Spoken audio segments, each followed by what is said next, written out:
السلام علیکم ورحمۃ اللہ وبرکاتہ۔ دیکھیے پیارے آقا علیہ الصلوۃ والسلام کی ولادت کا جو ہی موقع آتا ہے، ربیع الاول شریف آتا ہے، تو اعتراضات بھی ہونا شروع ہو جاتے ہیں، جوابات بھی آتے ہیں، اور منانے والے اپنے دلائل دیتے ہیں، نہ منانے والے اپنے دلائل دیتے ہیں۔ بہرحال یہ چیزیں چلتی رہتی ہیں، لیکن پھر بھی جو منانے والے ہیں بعض دفعہ ان کے دلوں میں بھی شکوک و شبہات ہوتے ہیں، نہ منانے والوں میں تو ہوتے ہی ہوتے ہیں۔ لیکن میں کچھ اصولی چیزوں پر بات کرتا ہوں۔ میں کوشش کروں گا کہ جو اہل سنت کا موقف ہے وہ آپ کو سمجھاؤں، جو منانے والے ہیں وہ کس نظریے سے اور کیا موقف رکھ کر وہ مناتے ہیں۔ اصل میں یہ بات اہم ہے۔ ہمارا یہاں مسئلہ یہ ہوتا ہے، بہت سارے ایسے ہمارے مسائل ہیں جس میں ہم اعتراض تو کر دیتے ہیں، لیکن ہمیں اگلے بندے کا موقف ہی اصل میں پتہ نہیں ہوتا۔ ہم جس چیز کی مذمت کر رہے ہوتے ہیں وہ حقیقتاً اگلے بندے کا عقیدہ یا نظریہ ہوتا ہی نہیں ہے، وہ خود اس چیز کو غلط کہہ رہا ہوتا ہے اور ہم وہ چیز اس کے اوپر تھوپ رہے ہوتے ہیں۔ تو یہ تو انتہائی غلط بات ہے۔ بات تو اسی چیز کے اوپر ہوگی جو اگلے بندے کا ایک موقف ہے۔ تو جو اہل سنت کا ایک موقف ہے میں کوشش کروں گا کہ وہ بیان کروں۔ اور دوسری بات یہ ہے، صرف دوسرے بندوں کو جو ہے وہ ہمارا موقف سمجھنے کی ضرورت نہیں، بلکہ ہمارے اپنے لوگوں کو ہمارا اپنا موقف سمجھنے کی بہت زیادہ ضرورت ہے، تاکہ دلائل دینے میں، کسی کو مسئلہ سمجھانے میں پھر پریشانی نہ ہو۔ اور جو صحیح ایک بندے کا نظریہ ہے، جو ہمارا ایک صحیح نظریہ ہے، آپ اسی کی ترویج کریں اور اسی کے مطابق ہی دلائل دیں۔ مثلاً ایک چیز ہے، وہ ہمارے نزدیک اگر مستحب ہے، تو غیر جو ہے وہ آپ سے ایسے دلائل کو طلب کرتا ہے جو فرض کے درجہ کے ہوتے ہیں۔ تو اگر آپ کو پتہ ہے کہ یار یہ ہمارا اس بارے موقف مستحب کا ہے، تو ہم نے پھر مستحب لیول کے جو درجہ دلائل ہوتے ہیں ہم نے وہی دینے ہیں جن دلائل سے مستحب ثابت ہوتا ہے۔ تو یہ بھی ایک بہت اہم پوائنٹ ہوتا ہے۔ تو اس وجہ سے اپنا جو موقف ہے اس کو ہمیشہ سب سے پہلے آپ پڑھیں، مطالعہ کریں، علماء سے سیکھیں، پھر آگے اس کو بیان کریں۔ اور اگلے بندوں کو بھی یہی چاہیے کہ جو کسی کا موقف ہو اسی کے مطابق اس کے اوپر اعتراض کرے۔ اور آپ نے علماء سے سنا ہوگا کہ بھی عید میلاد النبی جو ہے اس کا منانا سنت ہے، مستحب کا بھی سنا ہوگا، بعض سے آپ نے بدعت حسنہ بھی سنا ہوگا۔ اب حقیقتاً اس کی شرعی حیثیت ہے کیا اور اختلاف کی وجہ کیا ہے، میں کوشش کرتا ہوں سب چیزیں سمجھاؤں۔ پہلی بات یہ کہ میلاد مصطفیٰ صلی اللہ علیہ وسلم کی خوشی کرنا، یہ اٹ سیلف یعنی فی نفس ہی میلاد منانا، فی نفس ہی میلاد منانا یہ سنت رسول ہے، ٹھیک ہے۔ ہاں اس کے طریقے آگے مختلف ہیں، طریقوں میں اختلاف ہے۔ پہلی بات کیا ہے کہ فی نفس ہی جو میلاد ہے اس کا منانا یہ سنت ہے، سنت رسول ہے، کثیر حدیث سے ثابت ہے، مشہور حدیث پاک ہے کہ پیارے آقا علیہ السلام نے روزہ رکھا پیر والے دن۔ آپ نے اور بھی وجوہات بتائیں، ان وجوہات روزہ رکھنے کی وجوہات بتائیں، ان میں سے ایک وجہ یہ بھی بتائی کہ اس دن میں پیدا ہوا ہوں۔ تو آپ علیہ السلام سے یہ ثابت ہے کہ آپ نے اپنی ولادت کی خوشی روزہ رکھ کے اللہ تعالیٰ کا شکر ادا کر کے منائی۔ تو یہ فی نفسی جو ہے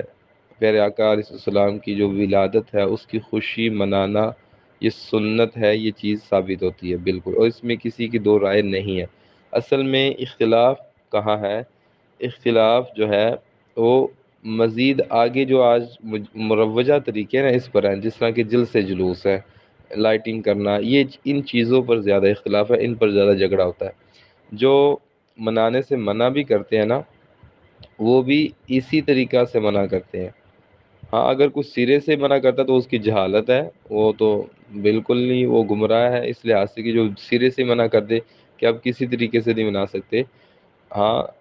پیارے آقا علیہ السلام سے منانا ثابت ہے اور یہ سنت ہے، اور کثیر احادیث ہے، مسلم شریف کی حدیث ہے، اس کے علاوہ یہ اور بھی کتب ستہ میں دیگر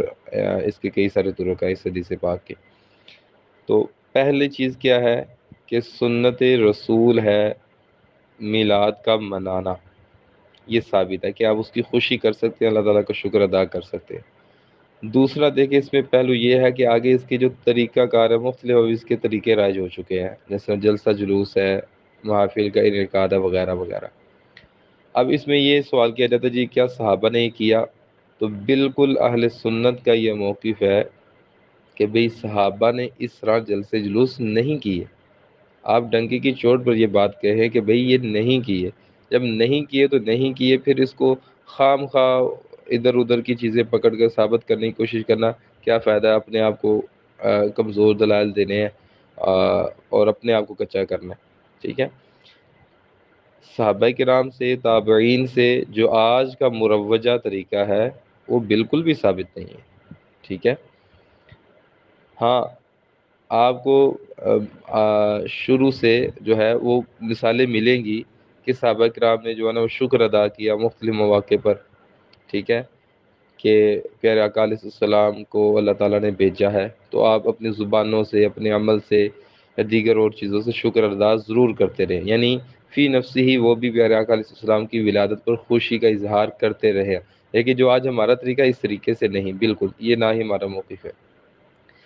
ہاں، آہستہ آہستہ پھر محدثین، علماء، ٹھیک ہے، اور شروع دور سے پھر جو ہے نا بعد میں یہ باقاعدہ طور پر جو آج ہے اس طرح نہیں، لیکن آپ کی ولادت کے دن میں یا اس مہینے میں محافل کا انعقاد ہوتا رہا،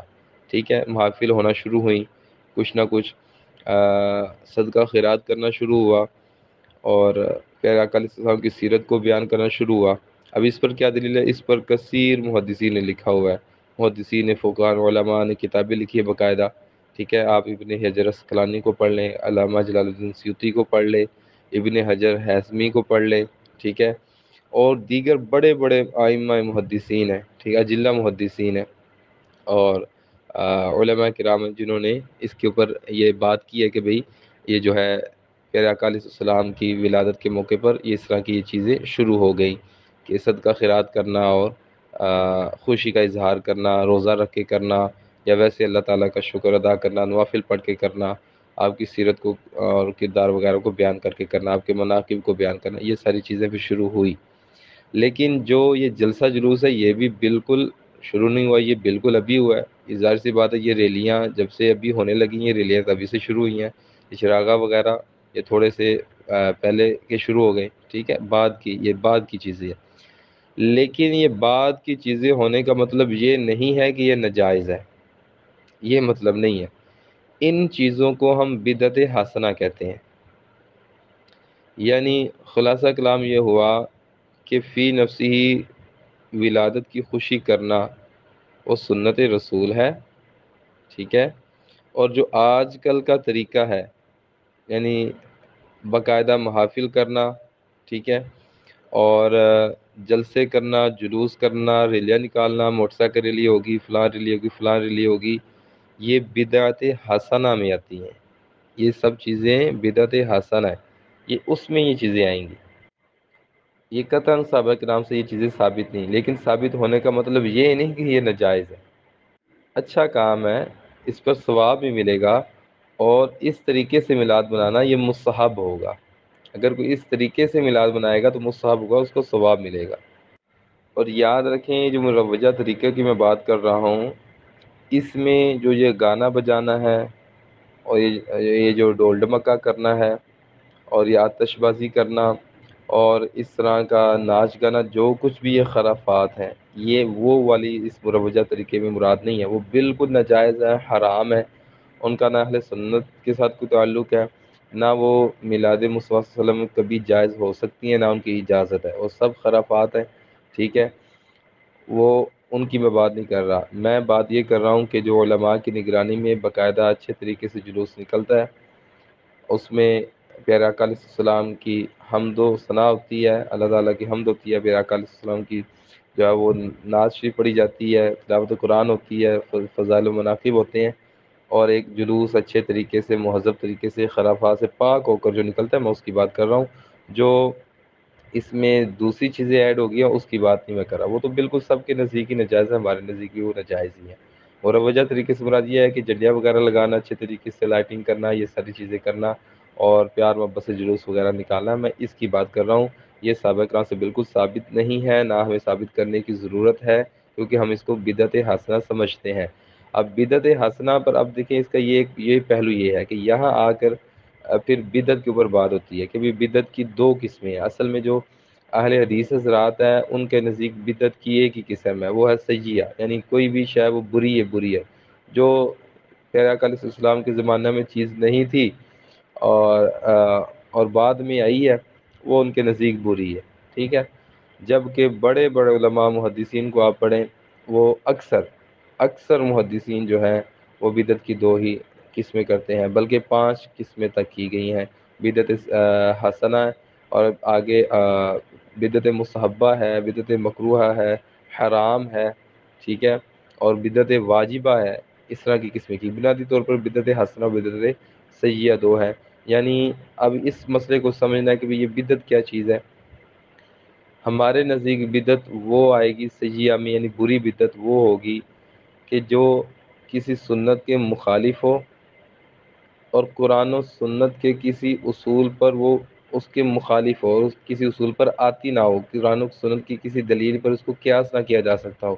وہ بری بدعت ہے۔ لیکن جس کی اصل قرآن و سنت سے ثابت ہو اور جس چیز کو قرآن و سنت پر قیاس کر کے اس کے دلائل آپ کو معلوم ہوتے ہوں اور اس چیز کے کرنے سے کوئی سنت ختم نہ ہوتی ہو، مٹتی نہ ہو، وہ بدعت حسنہ میں آتی ہے۔ اب میلاد شریف اب فی نفسی ہی یہ جائز ہے، قرآن و سنت سے ثابت ہے، رسول اللہ نے خود منایا۔ اب اس کا جو طریقہ ہے آج کل یہ والا، اب اس سے کسی سنت کی خلاف ورزی نہیں ہوتی۔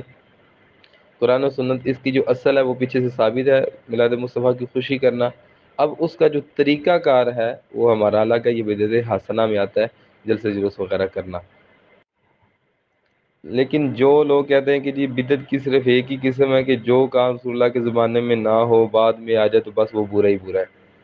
تو وہ خود اپنی اس تعریف میں پھنستے ہیں، کیونکہ وہ حضرات آج خود سیرت رسول کانفرنس کرتے ہیں، صحابہ کرام کے جلوس جلسے کرتے ہیں، ان کی کانفرنسز ہوتی ہیں، ٹھیک ہے، کیا کچھ نہیں ہوتا، سب کچھ یہ مدارس کا جو آج کل کا ہمارا نظام ہے، یہ ساری چیزیں آج کل وہ خود بھی کرتے ہیں۔ حالانکہ میلاد مصطفیٰ کے جلوس کو وہ بدعت کہتے ہیں کہ صحابہ نے یہ جلوس نہیں کیا،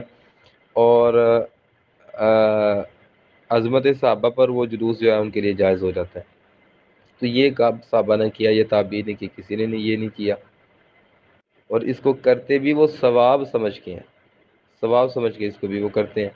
تو وہ خود اپنی ہی تعریف میں وہ پھنس جاتے ہیں جو وہ تعریف کرتے ہیں۔ تو اسی لیے ہم الحمدللہ وہ تعریف کرتے ہیں، وہ بات کرتے ہیں کہ جس پر ہم پورا بھی اترتے ہیں، کہ بھئی جس چیز کی اصل ثابت ہے، آگے اس کے اگر آپ مختلف طریقے کرتے ہو تو وہ طریقے جائز ہوتے ہیں۔ مثلا دعوت و تبلیغ کرنا یہ قرآن و سنت کا مقصود ہے،